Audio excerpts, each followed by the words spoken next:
ஹல்லேலூயா. கர்த்தருடைய பரிசுத்த நாமத்திற்கு மகிமை உண்டாவதாக. பரலோக பொக்கிஷம் இந்த நாளிலும் தியானிக்கக்கூடிய வேத வசனம் மார்க்கு புஸ்தகத்தினுடைய 15ஆம் அதிகாரத்திலே 15ஆம் வசனம், 16ஆம் அதிகாரத்திலே 15ஆம் வசனம். பின்பு அவர் அவர்களை நோக்கி, நீங்கள் உலகமெங்கும் போய் சர்வ சிருஷ்டிக்கும் சுவிசேஷத்தை பிரசங்கிங்கள். தன்னுடைய சீசர்களுக்கு உயிர்த்தெழுந்த பிறகு காட்சியளித்த ஆண்டவராகிய இயேசு கிறிஸ்து அவர்களுடைய ஆவிசுவாசத்தையும் இருதய கடினத்தையும் அவர் கடிந்து கொண்டு, நீங்கள் உலகமெங்கும் போய் என் நற்செய்தி பணியை செய்யும் பொறுப்பையையும் அந்த கடமையையும் தன்னுடைய சீசர்களுக்கு கட்டளையிட்டார். தன்னுடைய சீசர்களுடைய ஆவிசுவாசத்தின் நிமித்தம் முதன்மை சீசனாக இருந்த பேதுருவிடத்திலே அவர் என்னிடத்தில் அன்பு கூறுகிறாயா என்று 2 முறை கேட்டு 3வது முறை என்னை நேசிக்கிறாயா என்று கேட்டார். அதிலே முதலாவது முறையாக என்னிடத்திலே அன்பு கூறுகிறாயா என்று கேட்பதற்கு அர்த்தம் ஆழ்ந்த அன்பு என்ற அர்த்தத்தை உடையதாக இருக்கிறது.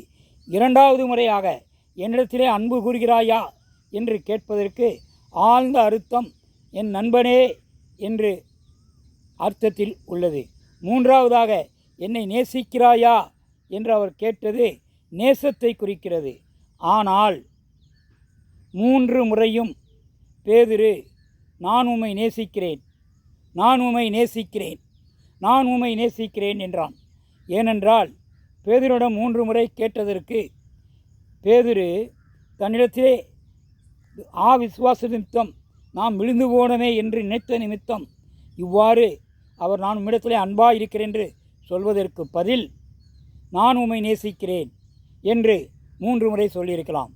ஆனால் ஆண்டவராகிய இயேசு கிறிஸ்து அவரை விசுவாசத்தில் பலப்படுத்தி ஸ்திரப்படுத்தி, இனிமேல் நீ மற்றவர்களுக்கும் சென்று மற்றவர்களை சீசர்களையும் நீ ஸ்திரப்படுத்த வேண்டும், பலப்படுத்த வேண்டும் என்று இவர் 3 முறை அன்பு என்ற வார்த்தையை சொல்லாவிட்டாலும் தன்னுடைய நிருபத்திலே 9 அதிகாரங்களை எழுதி அந்த 9 அதிகாரங்களிலும் அன்பு என்ற வார்த்தையை அவர் நிறைவு செய்திருக்கிறார்.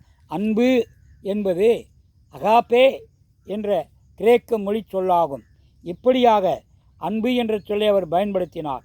நம் ஆட்டுக்குட்டிகளையும் ஆடுகளையும் மேய்ப்பவராக மாற வேண்டும். அந்த பணிகளை இன்றைக்கு நாம் செய்ய வேண்டும். ஆண்டவராகிய சுவிசேஷம் என்பது ஆண்டவராகிய இயேசு கிறிஸ்து மரித்தார், உயிர்த்தார், பரமேறினார், மீண்டும் வருவார். இதுதான் அவருடைய சுவிசேஷம். இன்றைக்கு அதை குறித்து தான் நாம் செய்திகளாக அறிவிக்க வேண்டும். இன்றைக்கு செய்திகள் கட்டுக்கதைகளாகவும் சினிமா பாடல்களை கொண்டு ஆராதனை செய்வதாகவும் இன்றைக்கு மாறிவிட்டன இந்த ஆராதனை முறைகள். ஆனால் அதையே விமர்சனப்படுத்தி இன்றைக்கு அநேகர் சமூக வலைதளங்களில் அவை எடுத்து சொல்லும்போது ஜனங்கள் செய்திகளை விட, கொடுக்கப்படுகின்ற செய்திகளை விட, தேவனுடைய வார்த்தைகளை விட இந்த குறைகளை மிகவும் ரசிக்கிறார்கள், மிகவும் கேட்கிறார்கள், ஏராளமான பேர் பார்க்கிறார்கள். ஆகவே மனுஷனுடைய இருதயம் இதுவா சுவிசேஷ பணி, இதுவா நற்செய்தி பணி, அந்த பணியை விட்டு விலகி கிறிஸ்துவை காப்பது போல மற்றவர்களை குறை சொல்லி கொண்டிருப்பதும் இன்றைக்கு நடந்திருக்கிறது. ஆகவே அதையும் ரசிக்கிறார்கள், அதை குறை சொல்லுகிறவர்களையும் ரசிக்கிறார்கள். ஆனால் உண்மையான செய்தியை, கர்த்தருடைய வார்த்தையை ரசிப்பதில்லை, கேட்பதில்லை. ஆகவே இன்றைக்கு மனம் திரும்ப வேண்டியது புறஜாதியினர் மட்டுமல்ல, கிறிஸ்துவர்களும் கூட. இன்றைக்கு கிறிஸ்துவராக இருந்தால் மட்டும் போராது, கிறிஸ்துவை முழு இருதயத்தோடும் முழு பலத்தோடும் முழு மனதோடும் முழு ஆற்றுமாவோடும் நேசிக்க வேண்டும், அன்பு கூற வேண்டும். அல்லேலூயா. கொலேசியர் புஸ்தகத்திலே 1ஆம் அதிகாரத்திலே 26ஆம் வசனம் பவுலடியார் சொல்கிறார், அவர் எனக்கு கொடுக்கப்பட்ட உத்தியோகம் ஊழியக்காரன் ஆனேன் என்று. ஆகவே இன்றைக்கு எல்லா கிறிஸ்தவர்களும் பிரசங்கியர்களாக ஆக முடியாது, எல்லா கிறிஸ்தவர்களும் போதகர்களாக ஆக முடியாது. ஆகவே பிரசங்கியார்களாக வேண்டும் என்பது ஊழியமல்ல, போதகர்களாக இருக்க வேண்டும் என்பது ஊழியமல்ல. அப்படி இல்லாதவர்கள், கிறிஸ்தவர்களாக இருப்பவர்கள் அவர் இட்ட கட்டளையின்படி அவருடைய ஊழியத்திலே ஏதாவது ஒரு பங்கை எடுத்துக்கொள்ளும்படி இன்றைக்கு அவர்கள் அழைக்கப்படுகின்றார்கள். பிரதான கட்டளையாக நிறைவேறுகின்ற அந்த போக முடியாதவர்கள், நிறைவேற்ற முடியாதவர்கள் இன்றைக்கு பொருளாலும் ஜபத்தாலும் அனுப்புகிறவர்களாக இருக்க வேண்டும், அனுப்புகிறவர்களாக ஆகலாம். ஆகவே கொடுக்கிறவர்களாகவும் அனுப்புகிறவர்களாகவும் இருக்கலாம்.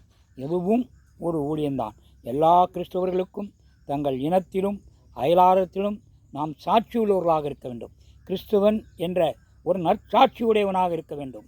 நம்மிடத்திலே இன்றைக்கு நிறைந்திருக்கிற பாவங்களை, அக்கிரமங்களை, மீறல்களை, சாபங்களை எல்லாம் நீக்குவதற்காகத்தான் நமக்காக ஆண்டவராக இயேசு கிறிஸ்து மரித்தார். நாம் அவரை ஏற்றுக்கொண்டு உயிர்த்தெழுதலிலே பங்கு பெற்று கொண்டு நாம் மீண்டும் அதையே செய்வோமானால் நாம் எப்படி ஒரு நல்ல சாட்சியாக இருக்க முடியும்? ஆகவே இன்றைக்கு நற்சாட்சியாக இருப்பதற்கு நம்மை அர்ப்பணித்து கொள்ள வேண்டும்.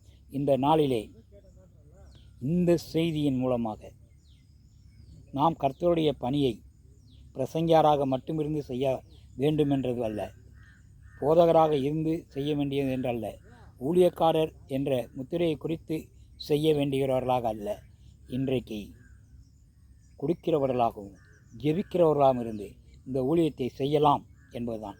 ஆகவே இந்த நாளிலே சமூக வலைதளங்களே அதிகமாக பார்க்கப்படுகின்ற, அதிகமாக கேட்கப்படுகின்ற இந்த தேவனுக்கு பிடிக்காத அருவருப்பான ஆராதனைகள், அதை குறை சொல்லுகின்ற செய்திகள், இவைகளை விட்டு விலகி கர்த்தருடைய வார்த்தை எங்கு இருக்கின்றதோ, கர்த்தருடைய வார்த்தையை எங்கு கேட்கின்றதோ அங்கே செவிசாய்க்கும்போது நீங்கள் அவருடைய வருகையில் எடுத்துக்கொள்ளப்படத்தக்கதாக ஆசீர்வதிக்கப்படுவீர்கள். அல்லேலூயா.